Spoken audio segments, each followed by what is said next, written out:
So, just to just think globally about differences between the pediatric and adult healthcare systems, and these are presumptions, and these are crude, and these aren't always accurate, but in the pediatric healthcare system, we presume typically that a child lives with his or her family, and that the physician is working with the child and the family to provide health care.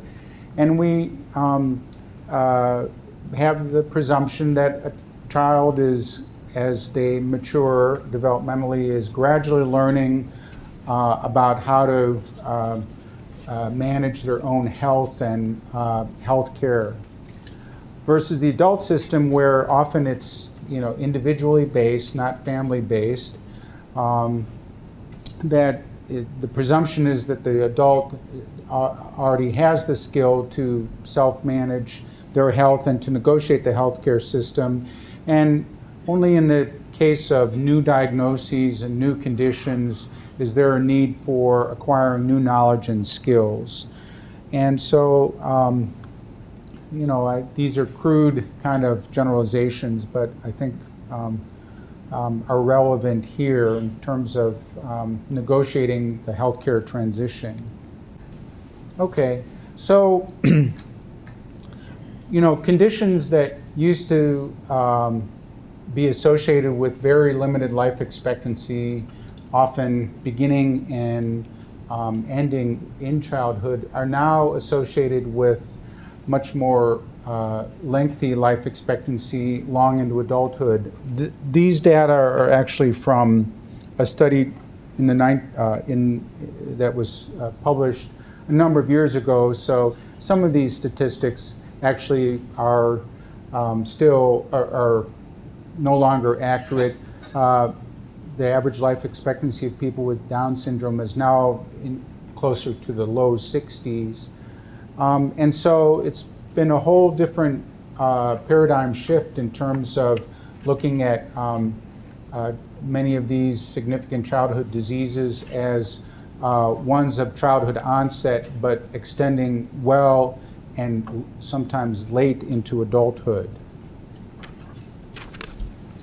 So healthcare transition, what we're talking about tonight, is the purposeful, planned movement of adolescents and young adults with chronic physical and medical conditions from child-centered to adult-oriented healthcare systems. And healthcare transition is a process. It's not a single event. And the transition process begins long before the actual transfer of care to an adult health provider.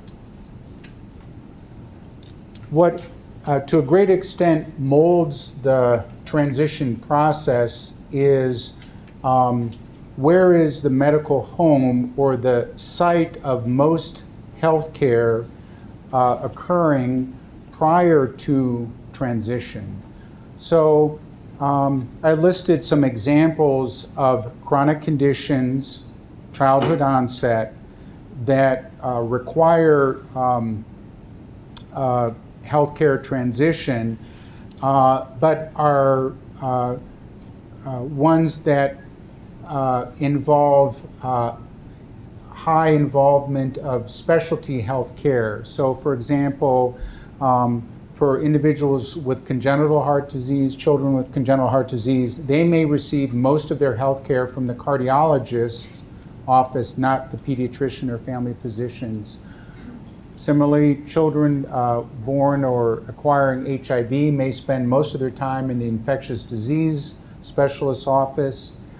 Those with sickle cell in the hematologist's office, those with type 1 diabetes in the endocrinologist's office, those with cystic fibrosis in the pulmonologist's office, those with juvenile arthritis in the rheumatologist's office, and those with epilepsy in the neurologist's office. Whereas many children with developmental disabilities and associated diagnoses that I've listed here still are spending the majority of their time and receive most of their health care in the pediatrician's office.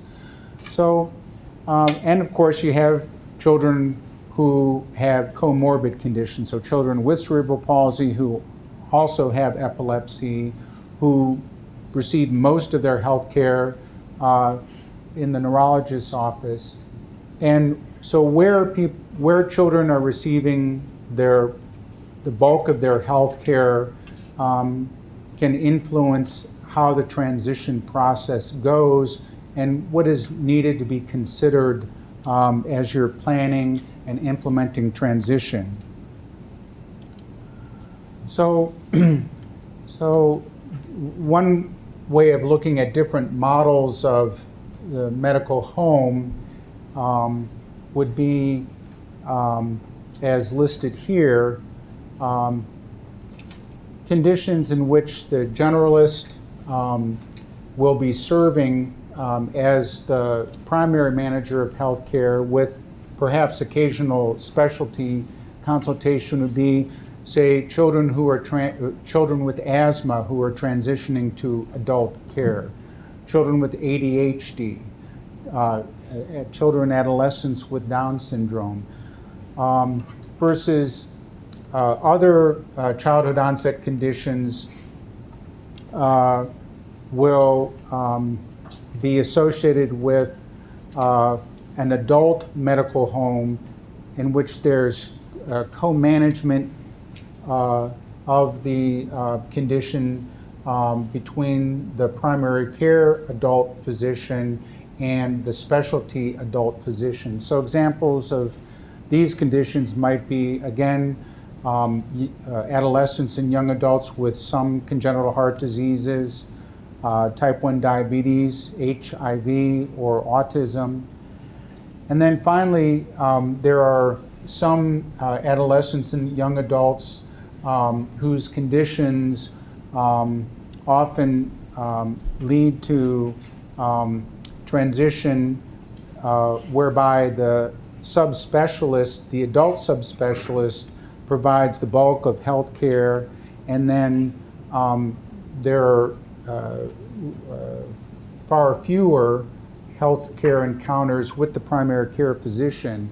So examples might be some adolescents or adults with cerebral palsy, spina bifida, sickle cell, or intractable epilepsy.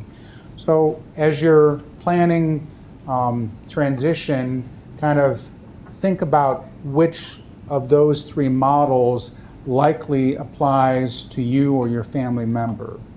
You know, will the bulk of your adult health care be with a primary care physician, a family physician, an internist, or an internal medicine / pediatrician? Will it be where you're going to be, as an adult, getting health care from both kind of groups, specialty and primary care? Or are you or your family member going to be transitioning to adult health care system whereby the subspecialist will be the primary provider of healthcare services? And probably the most common example I see of that is a person with intractable epilepsy who spends a lot of time going to the neurologist. Okay.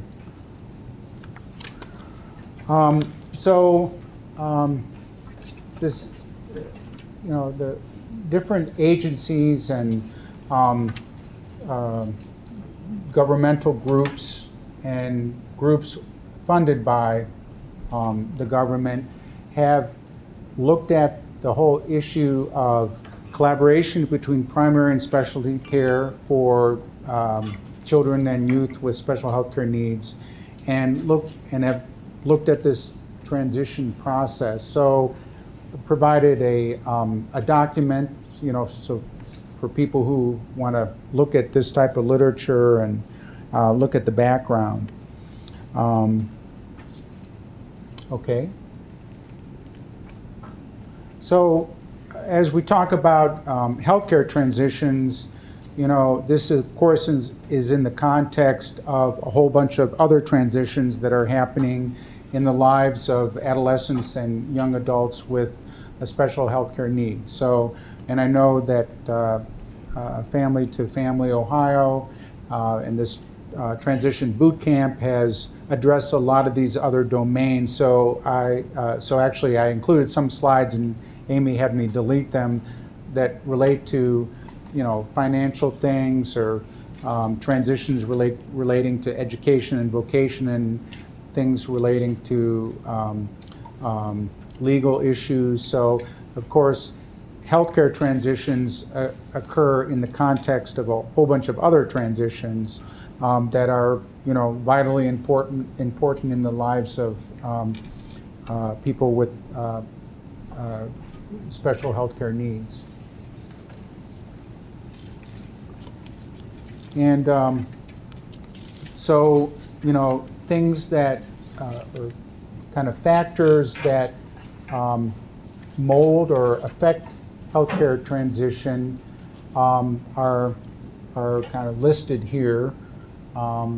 So what affects transition-related health at the level of the adolescent individual include, of course, things like developmental level, how they learn, their motor skills, their mental health. Of course, that all needs to be considered as you're working to try to optimize and maximize self-management of healthcare entering adulthood. The healthcare transition is affected, of course, by the pool of healthcare providers that are available to accept care, their knowledge, whether there's institutional support for adult healthcare providers to accept the care of complex individuals, financial and insurance issues. And we see similarly factors that need to be considered in the domains of family, school, and community.